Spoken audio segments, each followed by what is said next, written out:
Sun's just coming up over Ibiza there. We left about, 7 o'clock in the morning now. So we left at about 3 hours ago. And we are headed across to the mainland of Spain. See way down there, other parts of Ibiza. I should say that's Ibiza. This is Formentera. Not that it really matters, they're really close together.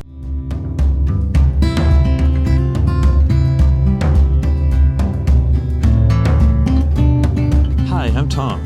And I'm Karen. Welcome to Life 4.0, where we share our adventures of life on board our sailboat as we explore this amazing planet, one anchorage at a time.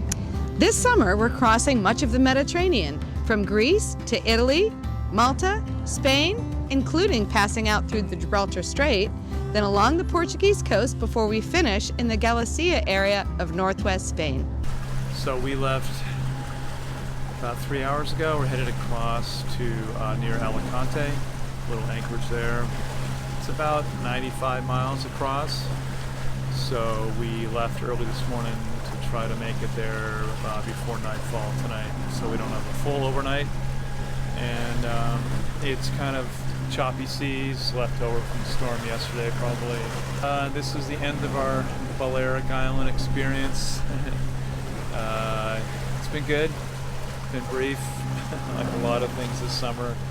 We've got a sort of time frame and destination to meet, so we can't dawdle too long. Kind of a transition point for us, I guess, and we got to just sort of plug away. There's contrary winds where we're headed to towards Gibraltar, so we got that to deal with, and then the Orca attacks on boats through Gibraltar and over to Portugal. So it's going to be a bit of work going forward, a little bit less play. Definitely not like being in Ibiza. Sort of the hedonism of Ibiza is going to be in the rearview mirror here, unfortunately. So we're hoping for a smooth passage today and getting in before nightfall. Here's a little background on the Orca problem, which we were literally sailing into. In July of 2020, just as Europe was dipping its collective rudders back into the water after the pandemic-related lockdowns, reports of orca attacks on smaller sailboats, typically less than 15 meters in length, were being reported along the Portuguese and Spanish Atlantic coasts. The orcas were taking particular interest in the rudders of the boats and would rub and bang against them, often causing extensive damage. When the interactions continued, marine scientists and other interested groups began collecting as much information as possible so they could try to understand this behavior and recommend procedures for avoiding damage while also protecting the marine wildlife. The number and intensity of interactions increased in the summer of 2020, and we were planning a route that would take us through the area of highest interactions, off the coast of Barbate, Spain, which is between the Strait of Gibraltar and Cadiz. We're learning as much as we can. We're discussing ideas with several Facebook sailing groups. We're reading every article we can find. We've even been on podcasts with one of the marine biologists who is part of the research committee. We've been staying glued to the information published by the newly formed organization Iberian Orca, the Atlantic Orca Working Group. After each month, this organization publishes a map showing all reported and or known interactions. From their website, here's what the total interactions looked like the entire year of 2020. Each of these little graphics is a known interaction between an orca and a boat. Here's the most recent information from June of 2021. We're in the third week of July, and we have to wait a bit before July's interactions would be reported. But we were learning from a variety of sources that interactions were ongoing and, in fact, increasing just outside of the Strait of Gibraltar. With that background, we'll return to our regularly scheduled program. I was looking ahead of us and I saw all this disturbed water. It's the time of day where fish would be jumping out of the water and trying to grab other fish. And then I realized we was being visited by dolphins again.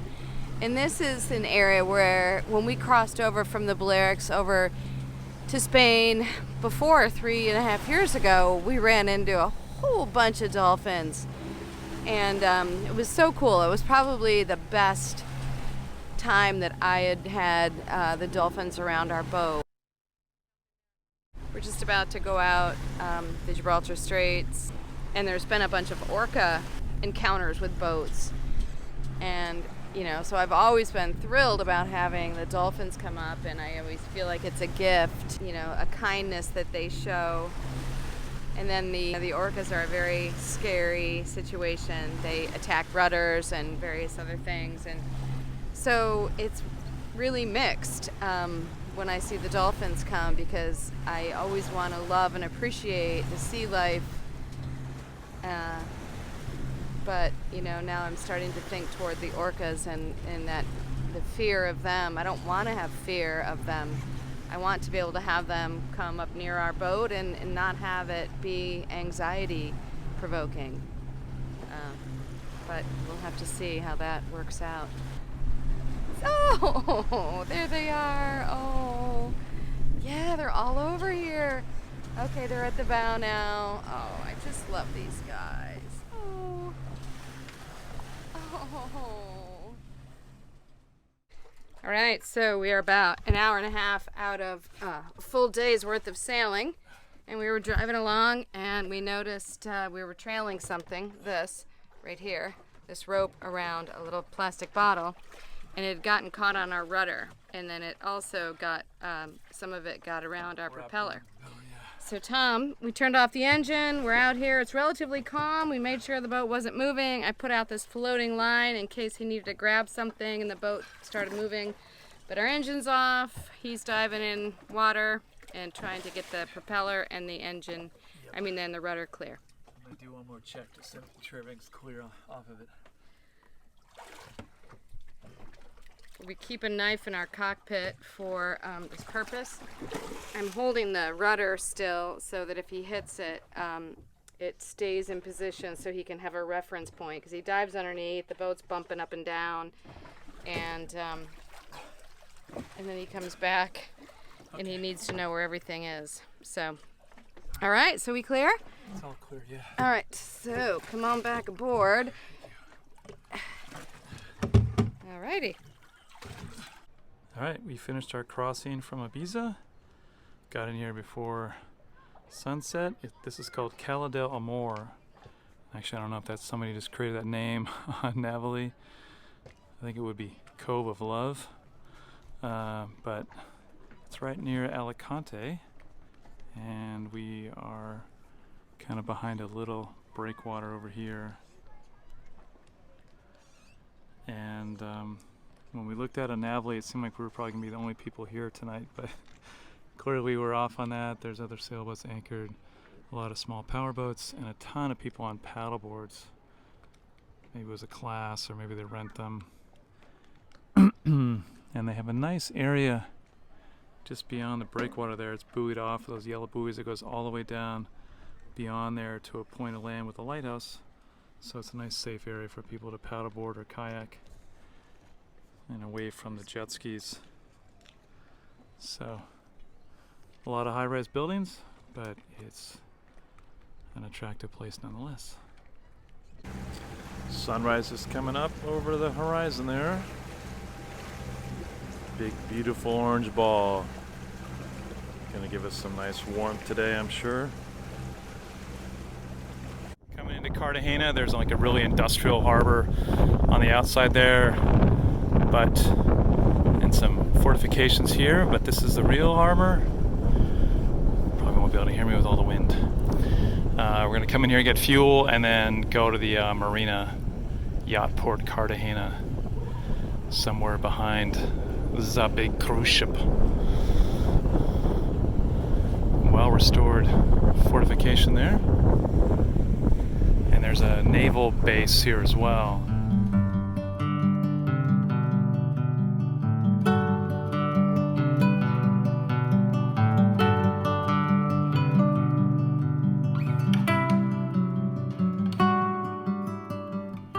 We take a day and a half to be tourists. What a vibrant city Cartagena is. We're happy to have spent some time here.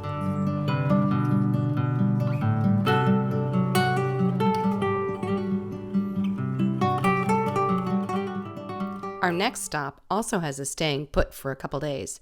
Check out how hazy the sky is. It has been crazy hot and very still the last few days. I think this is literally moisture in the air. This part of Spain is known for its agriculture.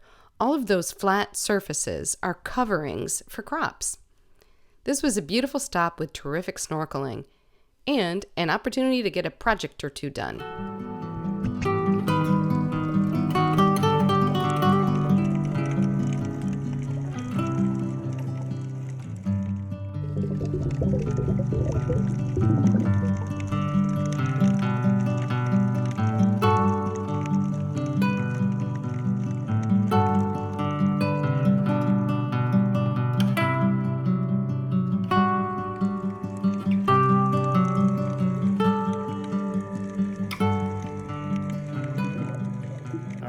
So I'm in the middle of repairing the oarlocks on the dinghy, which involves not really drinking necessarily, but out of necessity we need a can to mix the adhesive with, and so we're taking a break with an Amstel, Greek Amstel. That's covered quite a few countries. I know, this has been... Sicily and Malta, Right. Sardinia, Balearics, now the mainland of Spain. Yeah. So. And we're Hopefully just this around will the work. corner from Gibraltar. Yeah, if this doesn't work, I might need to drink another.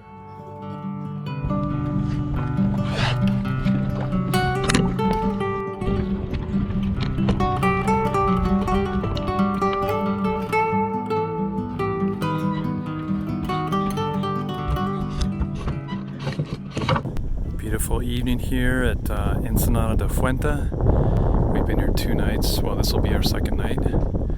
I'll leave early tomorrow morning. And it's just a really great view looking out over these mountain ridges. All the way down the distance, way down there is Cartagena. So we've had a good stay here. It's very protected behind this big headland. You can probably hear the wind blowing by.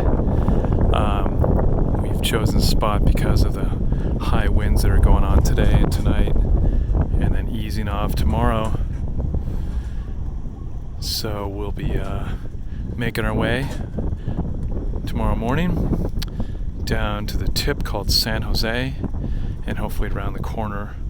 But this has been a really lovely spot. Hot and very popular with a lot of day boaters coming over to go for a swim in the water here. It's just been really, really special. Do another long leg. We're going to be sailing all day today. We got up before dawn, and we're going to go till 9 or 10 o'clock tonight until we can find a good anchorage. We have a place in mind, and it looks like the arrival time would be roughly 9:30 or 10 p.m., which is right around when we lose light. So it's going to be quite a bit of sailing, although we may get there a little earlier. We've got a good, nice wind out, and got a sunrise there.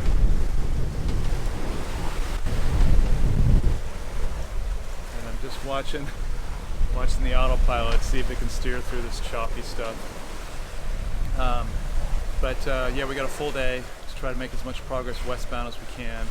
We're going to go around the bottom point of San Jose, and then a little bit further west there. Have a couple places in mind. Should be calmer tonight, so we don't really need an anchorage that's really extremely well protected.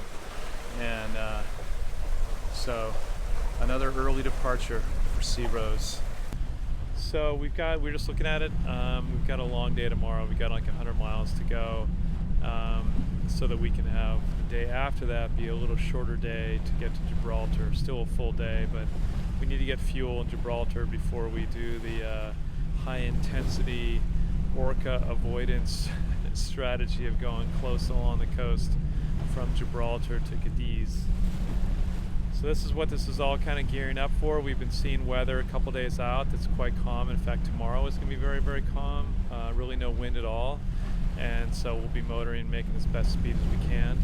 And then the next 2 days after that are going to be relatively calm, and which will make our journey up that western coast of Spain from Gibraltar a little easier. Normally the wind is blowing down the coast there, so this is all about what it's been like for us the last couple of days. Is just really kind of watching the next, sort of forecast out 4 or 5 days to look for a weather window in which we can get to Gibraltar, get through Gibraltar, which is tricky, and then getting through the Orca area, the high intensity Orca area, but actually Orca risk is all through Portugal and Spain. But the main area that a lot of people are getting hit with and struck with whales and rudder damage is between Cadiz and Gibraltar. So that's our main concern right now.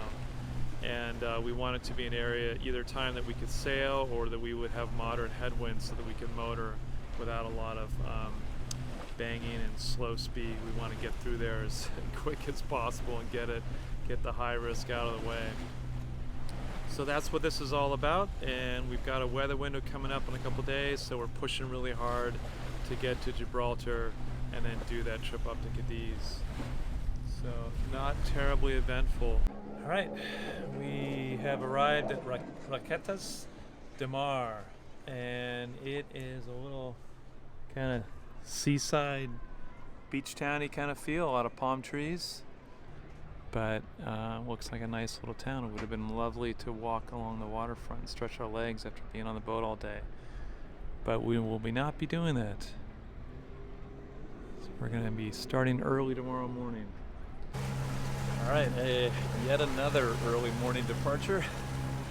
We left at around 5:15 from Roquetas de Mar. And we got a long ways to go. We got about 103 miles total to go today. It's just kind of what's needed to be able to get close enough to Gibraltar for our jump to Gibraltar tomorrow. It's pretty calm out, which was what was forecasted, so that's good. We're just going to plug along here, anticipating having to motor all day. We got a pretty good start to the day. I was up on the bow until now. Karen just went down to bed. I was up on the bow with spotlight, watching, looking for things in the water. Didn't see anything. But out to sea here is a bunch of ships that are all kind of like coming together. Let me see if I can find it here. They're all on this crazy busy highway to and from Gibraltar. So that's all the targets we can see nearby us, but they're all heading, they're all heading into there. So we will be heading through there tomorrow. We're heading close to, we'll be hopefully stopping at Gibraltar tomorrow night. All right, we are about 13 miles from the coast over here, just around the corner, about 45 miles from Gibraltar. We've been underway for about 16 hours. We're really tired, but we are excited to just drop the anchor, go to sleep, and then head into Gibraltar tomorrow. So it's glassy calm. It's just amazingly calm, which has been cool because it's allowed us to see so much sea life. We've had dolphins join us on and off all day long. Look at, there's 4 right here. 5. We've seen tons of sunfish, so it's been really great. Although boring from a sailing perspective, because it has there has been absolutely no wind, so we've been motoring the entire day, the entire 16 hours. So it'll be 2 more hours, probably be about 11 p.m. when we finally get over here and drop our anchor. So looking forward to finding a pillow shortly after that. So since we are heading toward Gibraltar Straits, we're going to be going out into the ocean, into the Atlantic, and probably encountering fog. So Tom is working on installing a foghorn. We haven't really needed one before now in the Mediterranean. You might get a little bit of fog along the water occasionally, and but it's just not anything that would require a foghorn. so he's getting ready to mount this. We're going to put it above the bimini. We'll show you when it's done. All right. I'm going to wrap it with tape. Okay. So even more tools and even more supplies, but we're getting the horn hooked up here, and then we'll tighten up. Is the bracket all tightened up there? It is. Ah, all right. And then we'll test it after we get it all wrapped with tape and hooked up, make sure it works, and then we can put our bimini back. And we are closing in on Gibraltar. So it's still about an hour and a half away. We just ran into some current, not just, but it started to build, and it's now about a 2-knot current against us, which is actually good because we still need to have a little bit of time to finish up this horn and test it and clean up before we head in there. Okay, so I just got the all clear that we're going to test the horn. Tom's wired it all up, so I have one ear plugged. Go ahead.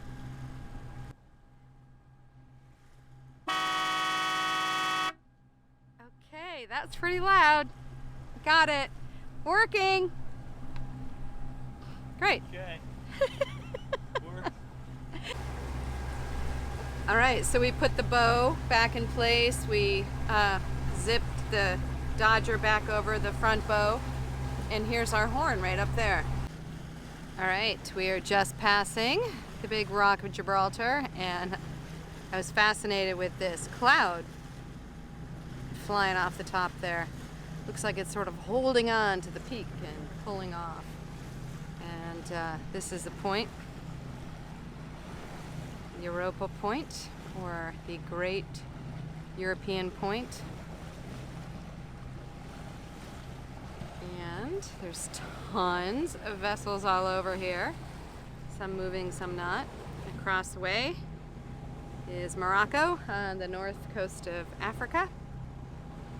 So this is a pretty fascinating area. This is a very, very busy harbor, so we're going to be gearing up for looking at every moving vessel and making sure that we know where they're going. Compared to us, we have 2.6 knots of current against us right now. If you enjoyed this, please subscribe to our channel and click on the bell to get notified of new videos. As we entered Gibraltar Harbor and reviewed our options for the night, we came upon some surprising information that led us to make a quick decision that would impact both our navigation of the strait and our approach to passing through the most active of the recent orca interaction areas. Therefore, I'm going to stop this episode right here. Tune in next time to learn about one of the most active orca interaction days experienced along the Iberian Peninsula to date. And all of this occurred within VHF radio range from us, as we would learn over the subsequent days. Thanks for watching.